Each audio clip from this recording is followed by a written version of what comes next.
Welcome to the Dating After Divorce podcast. I'm your host, Sade Curry, and I believe every divorced woman deserves a romantic relationship where she feels safe, loved, and cherished. You can create the most amazing life after divorce, and I will teach you how. Hi, everyone. Welcome back to the Dating After Divorce podcast. I have a guest here with me on Zoom. Natasha McCrea is the founder of the Love CEO Institute. Welcome to the podcast, Natasha. Thank you. I'm excited. Please tell the listeners who you are, what you do. And I know we have like a really exciting episode to get into today. So welcome. Hello, everyone. I'm Natasha McCrea, the founder of Love CEO Institute. I'm affectionately known as the Love CEO, and I am super excited to be here. Love CEO Institute is a place that I bring women into where they can get in touch with their most authentic selves and build genuine confidence and call in more love, which we all really want to exude. So yes. That's what I do. Awesome. Well, when we talked earlier, you said, hey, this all started when you had your one-woman show. Yes, it started when I had my one-woman show. I want to hear all about it. What was your one-woman show about? See, that already is so fascinating to me because I'm like, that it looks like a lot of work. When I've seen them, they're amazing. I haven't seen yours yet, but I'm just like, someone who can create something like that to me is like, bow down.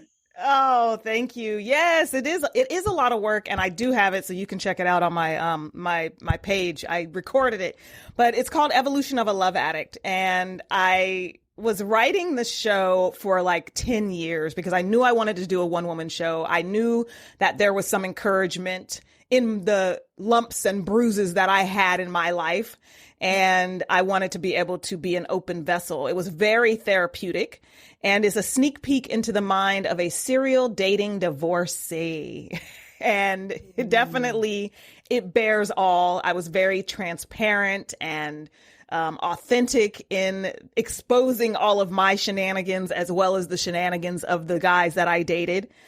And it changed a lot of people's lives. There was a Q&A that I did afterwards, which led me to Love CEO Institute, because I did the Q&A thinking it was going to be about acting and how did I, write it and my director. But the questions that came in were, how do you love again? How do you date after divorce? How do you start loving yourself? How do you gain confidence when the person you were with kind of just beats you down, emotionally?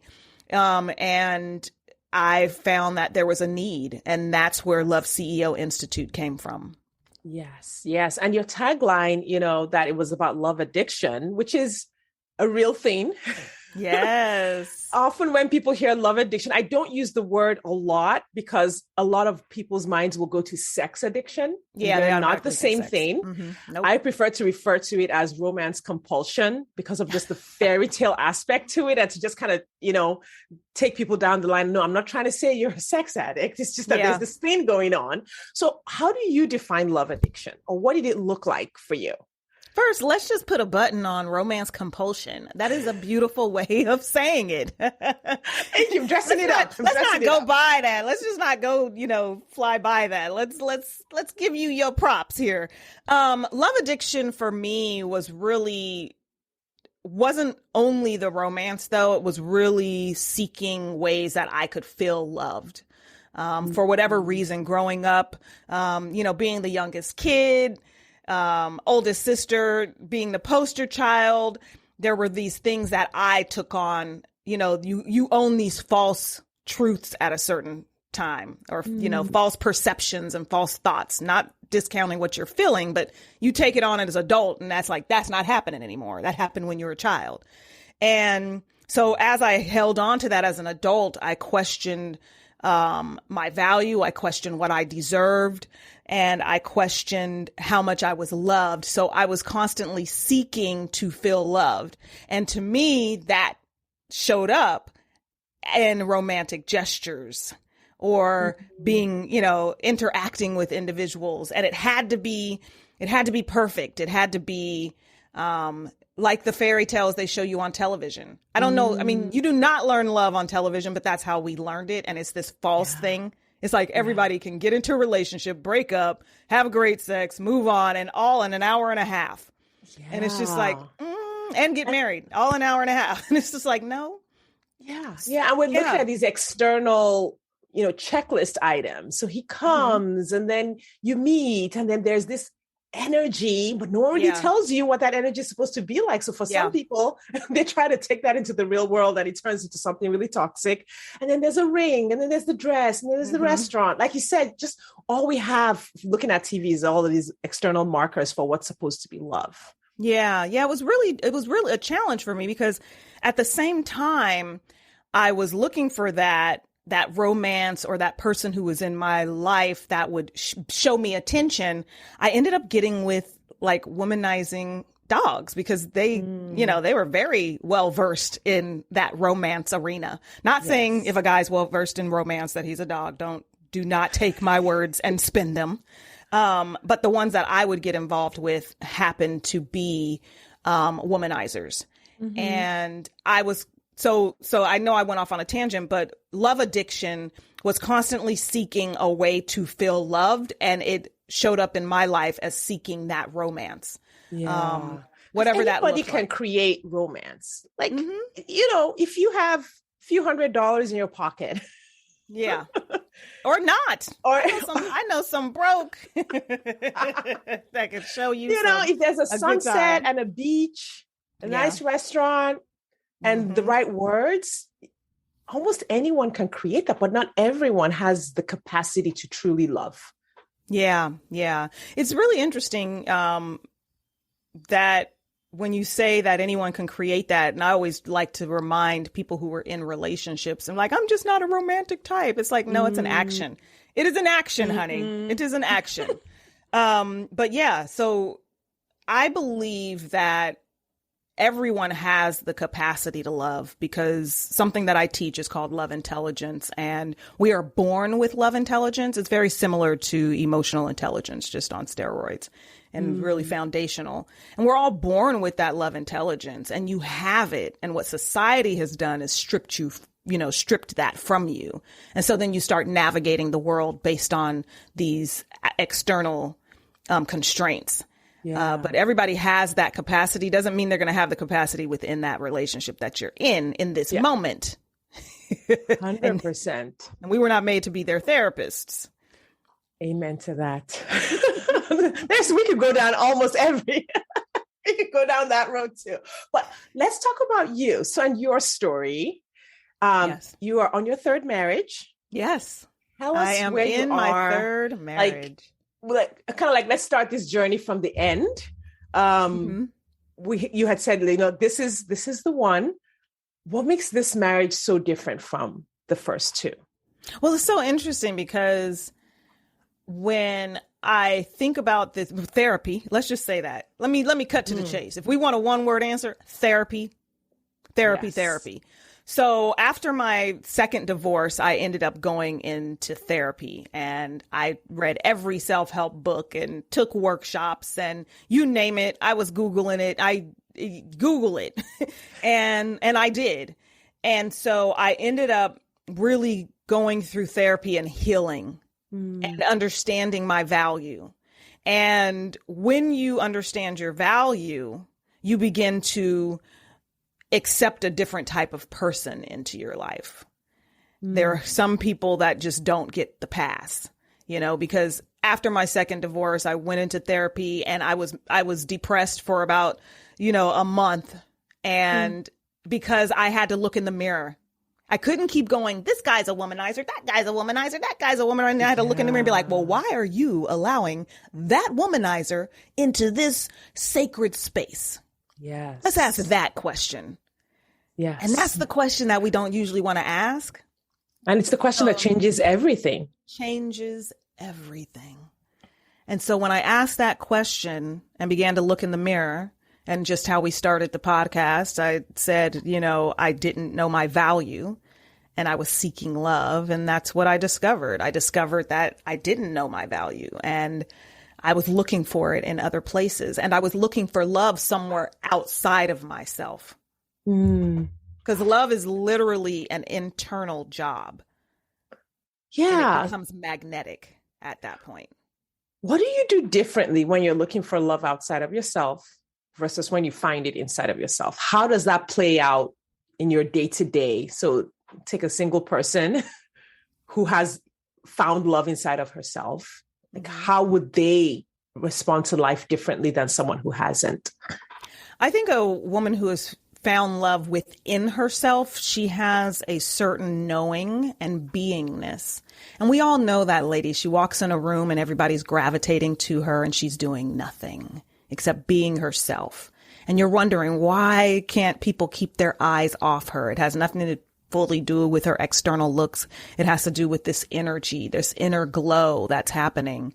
And when someone has found love within themselves, they also aren't accepting anything other than that. You found love within yourself and you become a magnet for that vibration. So other things, one, they miss you. You know, people say, miss me with that. Mm-hmm. Yeah. It'll completely repel, or you will see it and you will not have no need to entertain it. Mm. It's like there's no argument. It's not even a girl, you know what this guy said today? It's like there's not even any of that. It's not even a conversation because it means nothing.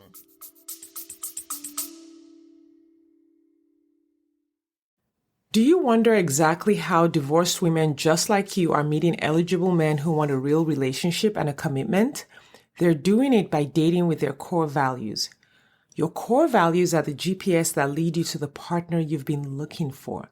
When you use your core values on dating apps, text messages, and at social events, you will easily connect with your true match partner without chasing, settling, or wasting time with non-committal men.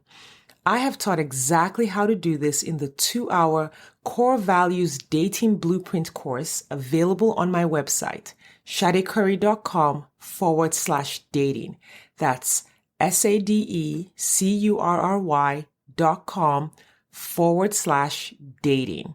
You will learn exactly how to identify your core values and use them on your dating profile, how to ask the right questions via text, and how to tell the right stories on dates so that you attract the right people and repel those who aren't right for you. If you're ready to meet your true match, hop over to shadecurry.com/dating or click the link in the show notes. Now back to the episode.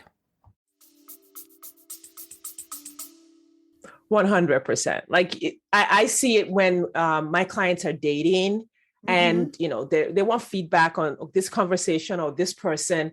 The person who has fully stepped into her, like you said, knowingness and her value, her sense of value, the questions they're asking aren't, well, this person hasn't messaged me for 2 days. What do I do about that? And this person, it's more like, oh, you know, all of those guys are like, oh, this isn't the experience that I'm having. Yeah. They know to just swipe left. On all of those people. The experiences that they're having on their dates are good experiences. Now, not every good guy is for them. Yep. But they're not going on these terrible dates. Exactly, because they're looking at that experience as a living, breathing experience, a whole life experience. I used to tell my clients, if you walk in the date, that guy should be like, that's the best date I ever had. May not be a love connection, but y'all had a darn good time because two human beings were sitting across from each other having a shared experience. Yes. Like, and those experiences should be good. Yeah. And that really is the sign. I tell the story about how when I was dating early, before I was fully healed, like the early part of my dating, I matched with my ex on an app and it said, 99% match. And I was like, oh, okay, well, that's a sign that I'm not ready. Need some work, because if the app is telling me this is what's going to offer me. Yeah. And I literally just shut it down. I shut it down. Yeah. I had been doing a lot of work and I was like, oh, it's just not time yet. And I shut it down and went back, did some more work and came back on and met my husband. It was like, boom, boom, done. Yeah. When you get into that place of fully, not even just loving yourself, but being an embodiment of love. When you're being an embodiment of love, then it's going to be a whole lot easier to attract what you deserve. Yeah. So you went on that journey, to heal yourself, to become love. What was Mhm. dating like for you after that compared to Oh, it was before? so much fun. Before dating, oh my goodness. Before dating was always like, what's this? Is he the one? Like sizing him up, Mm, uncomfortable in my own skin on the date, feeling like a weirdo because I didn't want to do anything that would turn this nice guy off or, this mm, amazing hot guy off. I was like trying to fit in a fit in this square box that wasn't me and not make any mistakes and all of those things. And then when I fully began to embody love, it was so beautiful because I could go out and just be myself, my quirky self, my fierce self, my playful self, my sensual self, and just be myself having a good time. mm. And it's amazing to see how people respond to you. I Yes. I was in shock of the response, and the response in a way of people genuinely wanting to know, what is she drinking? Mm, And I began to just enjoy life. It's about enjoying that journey. So I would go out with the guy and we would have a blast.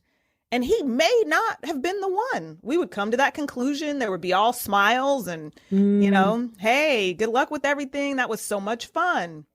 Yeah. What It, were you looking for at that point? Like when you were, when you met them and they were great, but they weren't the one, like mhm. what was your ideal at that point? Like, Well, I had done a book called Date or Soulmate. okay. And at that time, I had, and it wasn't the random long extensive list that you do. You're like, I want a guy and he has all these things. And then you're not even thinking about, yourself. And so for me, in addition to doing Date or Soulmate, I was learning, what does Natasha need? Like self-awareness is the foundation to love intelligence. It was like, what does Natasha need? My personality, how I show up in the world, what Mm-hmm. supports that? What could hold container for that? Because when I talk about feminine, masculine energy, it's like the masculine energy can hold container for the feminine energy. So what can hold container for what Natasha needs and wants and who she is? And so I had to know myself. When I'm out, I'm a social butterfly. Sometimes I'm into myself. I'm both talkative and I like the silence at the same time. And knowing that, then I did the Date or Soulmate book, which has you have your must haves and your cannot haves. Now, the must haves Mm-hmm. can be slightly adjusted. The cannot haves, those ones are just, he cannot have this. There's no option. And so for me, I just put that in my consciousness. However, when I was going out, I was looking for a connection. Looking for, I wasn't looking for the bank account, even Mm-hmm. though that was on my list because I had put that out there in the universe and had those conversations with God. That was what I attracted. I never had to be like, let me check your bank statement. It was just, that's who I attracted. And because I understood I deserved that as well. Mm. Someone who is trustworthy, someone who had a calming spirit, who could calm me when I'm like, buzzing, off the charts. I put all that on my list and I read Mm. that and prayed over that and sent that out into the universe and believed that's what I'm going to get. So I wasn't Mm. necessarily looking for anything at that point because I had done the work. And when you do the work, you are not necessarily looking for anything. You are waiting for the thing that you are calling in to show up. Mm. And Mm. that space becomes very calming energy Yeah. because a lot of times when you're looking, you literally seem like that dog trying to find neighbor biscuit. And you be sitting across smiling, looking cute, but people can see when you have that desperation and they may not see it with their eyes. They might Mm. see it with their spirit. Mm. So were you not looking for, you were just when you say you were not looking, because I don't know that looking is necessarily desperation. Were you wanting to be repartnered at that point? I was or not? wanting. I was wanting. So Okay. I do want to have that clarity, because looking is not desperation, but there's a difference between just understanding that what you want is showing up Mm-hmm. and that you have to go out and seek. Right. I guess it's kind of the same thing. It's the belief. If you believe Yeah. that, it's coming, and you are, in a sense, aligning yourself with the actions that match Yes. what you believe, Yes. then it's not desperate. It's more like, oh, kind of like, hey, I Yeah. post on social media and people hire me, which is kind of like basically my work. I write something interesting, I put it on social media, and every once in a while people say, hey, can I work with you? And I'm like, Yeah. No, I don't necessarily, knock on doors or send DMs or anything. Mhm. It's just more like, hey, here I am for whoever, Yes. this work Yeah. aligns with, then Yeah. they reach out and they are attracted to that. Yeah. Yeah. I And that could totally be, get and that could be looking. So I'm glad you clarified that, because I don't want anyone thinking, oh, whatever happens, happens. That's Oh, not, I know. that is not where, Let's talk about that. oh Like, Lord. let's talk about the whatever happens, happens. And I understand where all of this comes from. There's a whole, our culture is trying to figure this relationship thing out. So people will hear something, like someone will say, hey, he showed up when I wasn't looking, right? And then someone will be like, oh, great. That's the trick. That's the formula. So I'm going to stop looking. I'm going to sit and watch Netflix every day. And they're not doing it because they're, because they want to be lazy. They're just doing it because they're like, oh, someone told me that this is how it worked out for them. And they don't quite understand what goes into, like you described, what it meant to not look. Yeah. There was a whole energy. There was a lot of work that you had done. For you, it was really about calming, the part of yourself that was needy and showing her that she was loved, and then still taking aligned action. Or people will be like, oh, if you go on this app, this will happen, or versus this app. There's so many formulas. And I think that hunger is what's causing those rules to be out there on the internet. I don't even Google dating anymore, because some of the stuff that's out there is just like, oh my goodness. But then let's think about this. I think what happens is people are looking for a one size fits all. And we are not one size fits all. Think about the number of diets that are out there. They all work. That's why they're out there. They all have worked for someone and for some people. And so it's really important to take ownership of You Incorporated. It's like, 100%. Come on, it's time to step into that CEO role of You Incorporated and understand what you need. Now, you might look at 10 different dating coaches and you have to figure, you might take something from all of them. Yeah. It may not be that you went to this one and your life was changed. And it may be you went to that one, but just because, Sarah went to that one doesn't mean Jessica that's going to work for her. It's like, what's your life's source, your life's energy? So the whole whatever happens thing, we really need to lean into. I compare this to waiting. Like, waiting isn't simply stopping and doing nothing. When you wait, I consider waiting like a waiter waits on you.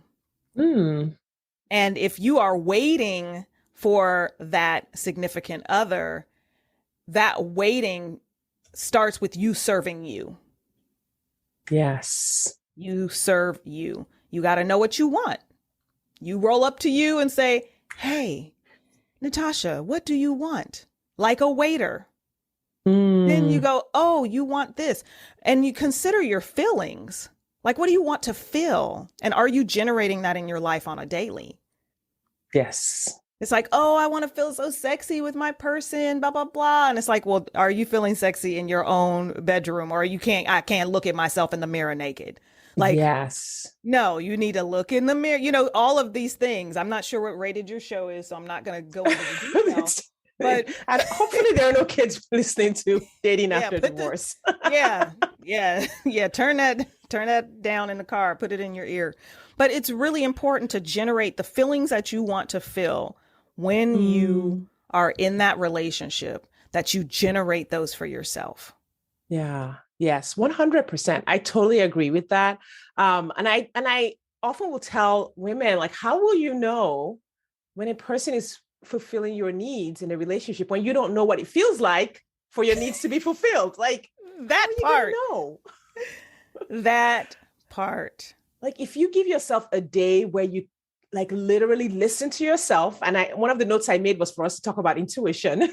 Yes. When you are listening to yourself in the moment and saying, what do I want right now?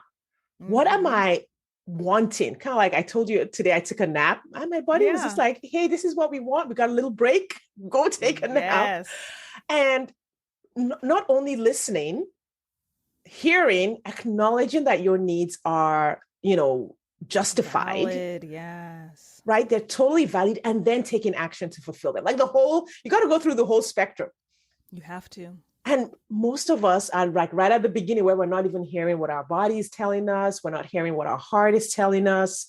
We're not listening to what we want for the future. There are a lot of shoulds and things. And if you can listen to yourself in that way and fulfill those needs, like that's the magic, because no guy can come and like wow you with dinner at the local seafood restaurant. Because you're like, listen, this is nice, but this is not going to happen. My cup is so full. Yeah. Your cup is full. And that's one of the things. And so you can look at what this person is doing as a bonus. Yes. It's a bonus. And it's not something that's needed. Oh, I need him to do this certain thing so that I can feel this certain way. It's like you're already feeling this way. So then you can have a even exchange of energy with someone. Yeah.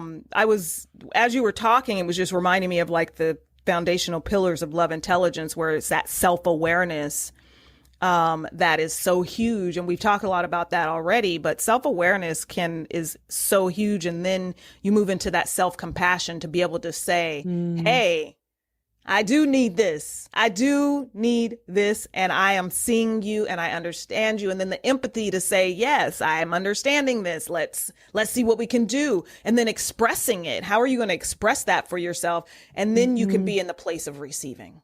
Yeah, that's so good. That's so, so good. So let's talk about intuition when dating.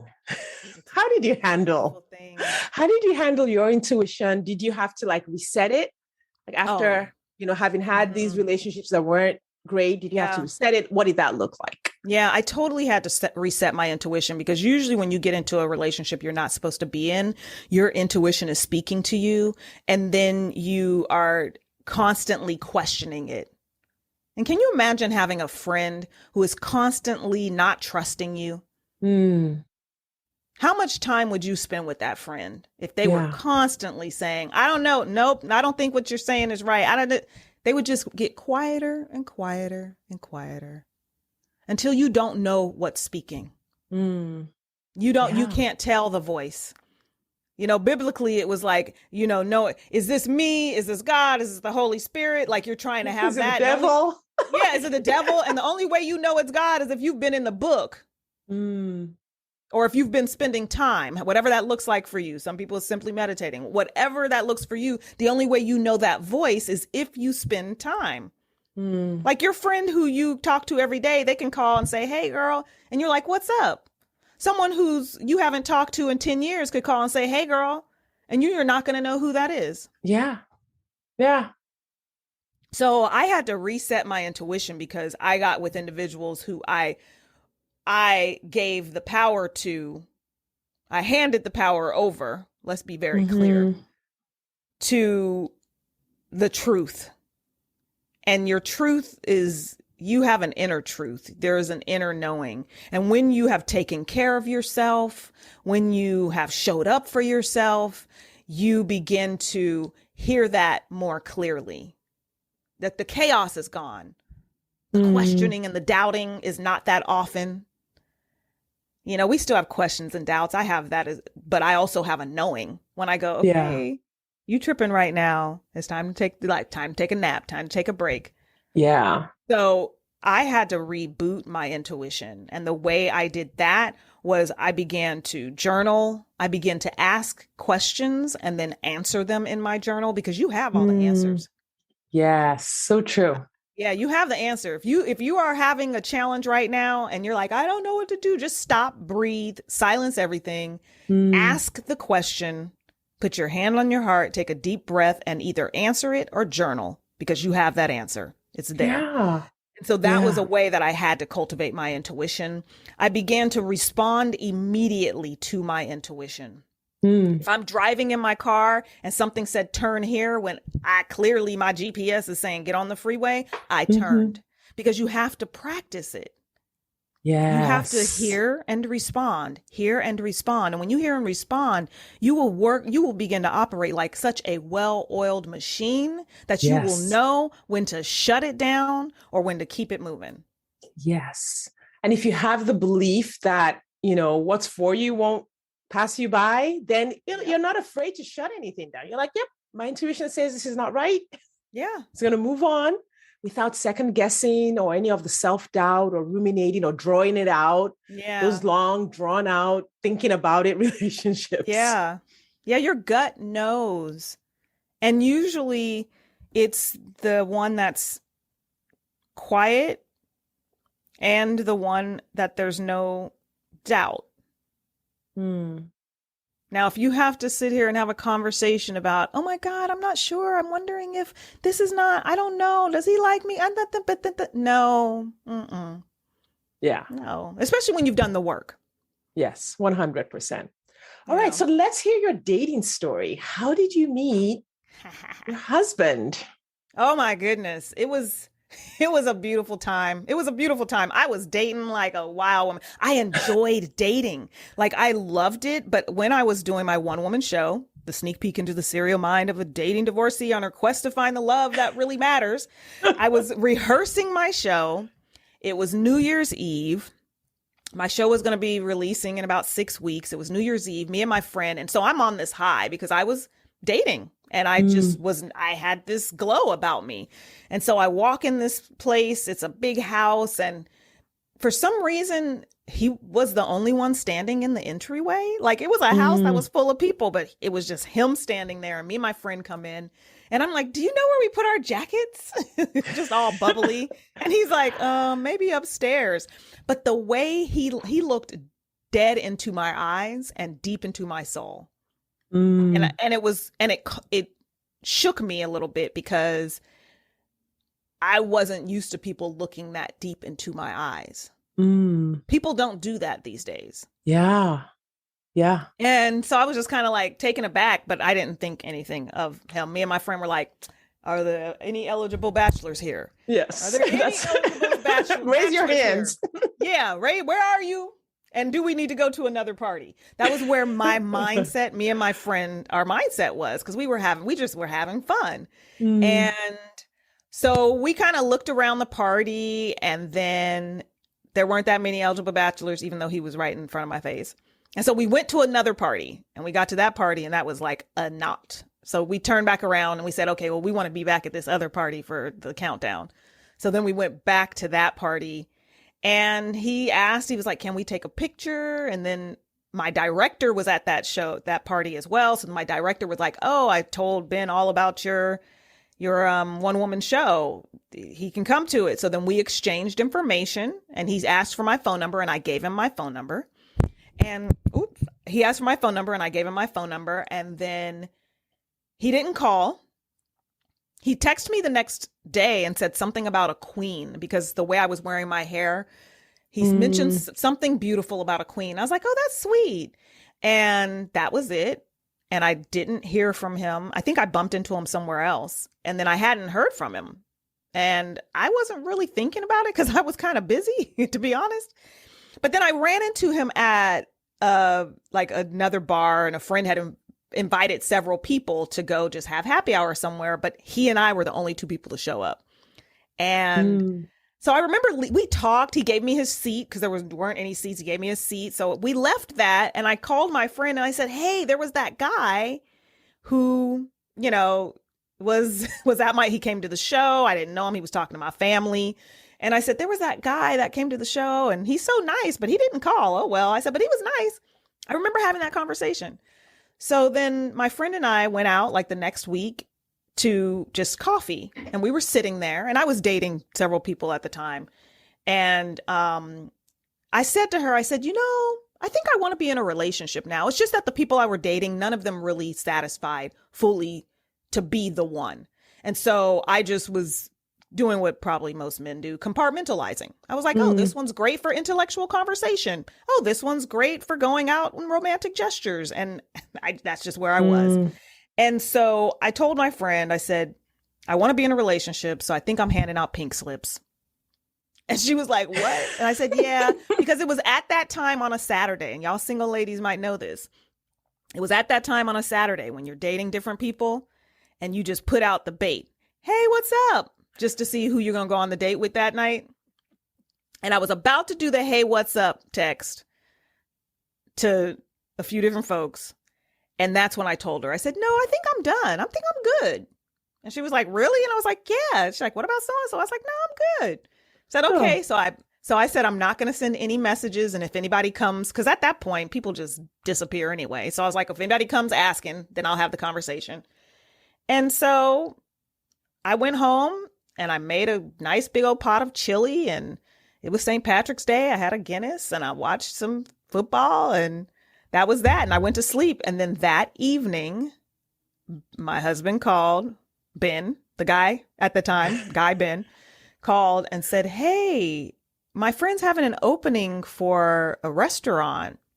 Have you eaten dinner yet? Do you want to go? Now, mind you, I had beer, which bloats you, and chili. It woke me up out of a nap, and I'm full as heck. And I was like, sure, I'll go. Of course. Of course. And, there's all those rules that the guy should ask you the week before and this and that. But I went, and I had such a great time. And from that day on, it seemed like we were together. That Monday, he called and was like, hey, do you want to do this on Friday? So for like the next 3 weeks, he called and like that week. And then after that, it was like we were just hanging out almost every day after work. And it was a beautiful thing. Yeah.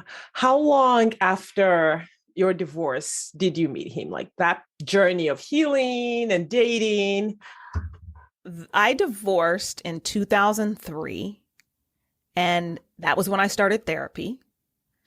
And then in 2005, I got into an amazing relationship. This guy he was great.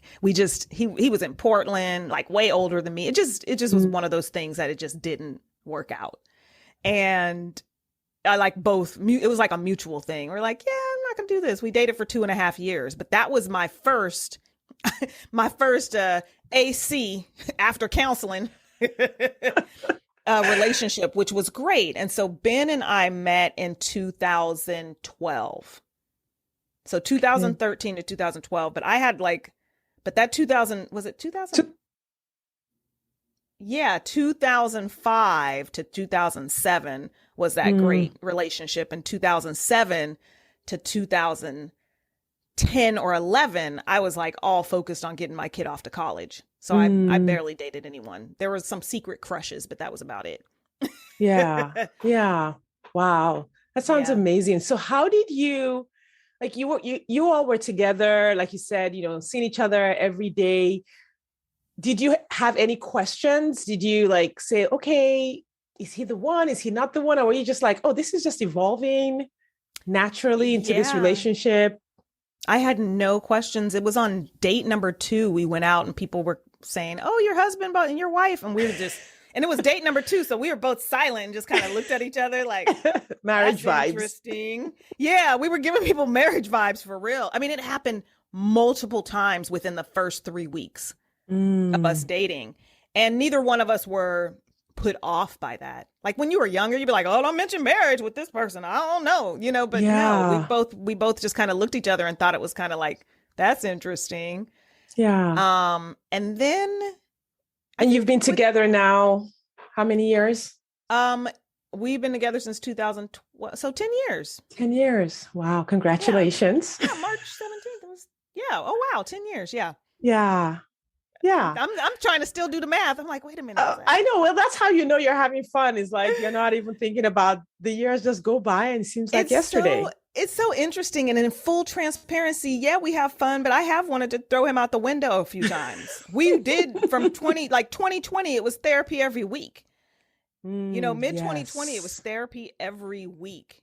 And well, yeah, I think the pandemic really gave everyone the opportunity to like, hey, we've been coasting in this area, or we've been missing this area, or ignoring this area. And, the opportunity to do that work. Yeah. And really take relationships to the next level. The whole time, though, and I would even talk to like my best friend, the whole entire time, I know I chose well. That was the thing that kept it going, was that I know this is the man for me. Yes. And I 100%. And that's where I was. So even in the midst of, I'm gonna cut you. y'all don't think I'm not homicidal, y'all, but the thoughts. It's the thoughts, Yeah, it's just the thoughts. Even in the midst of that, in the midst of better find a therapist. Yeah. I knew I chose well. So I know that the work that went into that was with the right person. So there was none of that other doubt. It was just like, how can we address whatever challenges that we're having in this moment? Yes. And the willingness for both parties to do the work, I think, is the key. It's not that the work doesn't exist, but in healthy relationships, you find that both people contribute to the work and both people are willing to see what's going on and do what needs to be done to change the situation or moving forward. Both people want that next level, of love and of relationship. Yeah. And that's something that I feel, as I'm a coach, I feel like married women aren't really having that transparent conversation. So sometimes people get into relationships and the slightest little thing that's happening, they're like, it's over. Oh my goodness, this isn't going to work. And we're not talking about, the big stuff, outside of your morals and values and hurting you. None of that. We're talking about the situations where there might be a disagreement, or you two just might not agree on something, and you never will agree on something. It's so important to understand, when you've done that work that we talked about, when you've put in that time, when you are in alignment with your intuition, when you are loving yourself to the highest of heavens, then it's going to be easier to manage those glitches in the system, I'll call them. Yeah. Yeah, the glitch in the system. And it's so important to find that self-love, self-awareness before you even get into a relationship, because it's easy to lose yourself. And I have had moments, I looked up and I was like, what am I doing? Oh, this don't feel right. And I'm the coach and someone who's done a lot of work, and I still have those moments. So I could only imagine, if this happened to me 15 years ago, I probably would have been lost for so much longer. Yeah. Yeah. It's boundaries are still required, even in the healthiest of relationships. Like, which part's you and which part's me? Yeah. You need to see that each person needs to have their own individuality and their own lives and their own vision, because what ends up happening, even in the best of relationships, is if one or both people lose themselves, then it's just like this gray soup. And you can't go anywhere. You can't fix anything because nobody knows what the problem is. And it's where emotional drift, I think, is the word that some of the marriage experts have used. You're just drifting along. It's kind of like, it's blah. Everything's just kind of blah. And I don't do blah. Right. Exactly. You don't want to do blah. Like, you have this amazing person that you've picked. If something is getting ready to shift it and cause it to drift, like, be like, hey, what's going on over there? What's happening? What's happening? Are we watching too much TV? Sometimes it's simple things as watching too much TV, or especially if you have younger kids, always talking about the logistics of the kids and never making time for yourselves, or being addicted to social media or to our phones. Lots of couples have that. And so it's not about the person being the wrong person or you chose wrong. Like you said, it's just, okay, habits are creeping in. The work is then to just right the ship back in the direction it's supposed to be going in. Yeah. Oh my gosh, Natasha, thank you so much for coming on and sharing your wisdom with the listeners. I appreciate it so much. I know you have just dropped so many gems about that inner work. Like, you are an embodiment of that inner work. I know unless this ever goes on YouTube, the listeners won't get to see how much you do glow, actually. Oh, thank you. So I may have to make an effort at some point to put all of this on YouTube so you all can see her. But thank you for coming. Please tell the listeners again where they can find you, where they can find your work. If they're interested in the Love CEO Institute, like what's the URL, and then a couple of your social media handles. Awesome. So I am Natasha McCrea everywhere. That's MCCREA. And if you Google that, you will find everything. So natashamccrea.com, and then we can get connected there. I have self-care tips that go out every week, text messaging, and a great community that's now transferring off of Facebook into an app. So I'm really excited about that. So if you go to Natasha McCrea online, you can find me on social media with that handle everywhere. Thank you so much. And for everyone listening, all of those links will be in the show notes. So if you click through to the show notes, you can find all of Natasha's links and follow her on social media, reach out to her on her website. Natasha, thank you so much for sharing here today. I really appreciate it. Thank you. Thank you. I love what you're doing. Thank you so much. Welcome. Listeners, thank you for your time and attention today, and we will see you next time. Thanks for listening today. If you are ready to get married after divorce, I want to invite you to download my free 8-video training specifically designed to help divorced women date with ease and get married again.